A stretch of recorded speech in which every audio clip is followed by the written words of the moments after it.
Opa. Sovchi keldi, sovchi. Yana kimdan keldi sovchi? Lekin bunisi qimmatroq bo'ladi, opa. 10 ming bersangiz aytaman. Sen ham jonga tegdingda kundan kunga narxingni oshirasan, ayt beraman shu 10 mingingni. Hozir opa 1 minutda aytaman, hozir kelaman. Endi o'xshaydigan pochcha. Mana shu opamning mashinchasi. Shuni siz tuzatib turing, men opam ko'ndirib kelaman, maylimi? Bo'ldi. Davay. Nahotki men ham uylansam, ha? Endi kiyimlarim yo'q berayotgan odam bo'ladi. Opa, bo'lajak pochcham usta ekan. Hozir aytdim, mashinani tuzatib qo'yay. Faqat siz rozi bo'lsangiz bo'ldi. Bo'lmaydi. Bir kami shu ustaga tegishim qoldi. Yana kamiga mashin usta ekanmi? Opa, ularni unaqa gapirmang, ustalardi.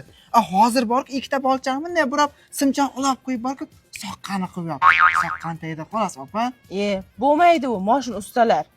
Ovqat tanlab jonga tegib ketadi. Yana kamiga makron jemaydi-ku. Opa, qiziq gapirasiz. Pul ko'p bo'lgandan keyin makron jeyman. Shashlik jeydi-da, pulini pishirib jeymanmi? Ulardan yo moyda hidi keladi, yo kirsovunda hidi keladi. Ular xotindan ko'ra temir tersakni yaxshi ko'radi. Bo'lmaydi. Ana bo'ldi. Yana o'xshamay qolgan pochcha. Ha? Opam, ustalarga tegmay ekan. Suring bardan bizni mahalladan.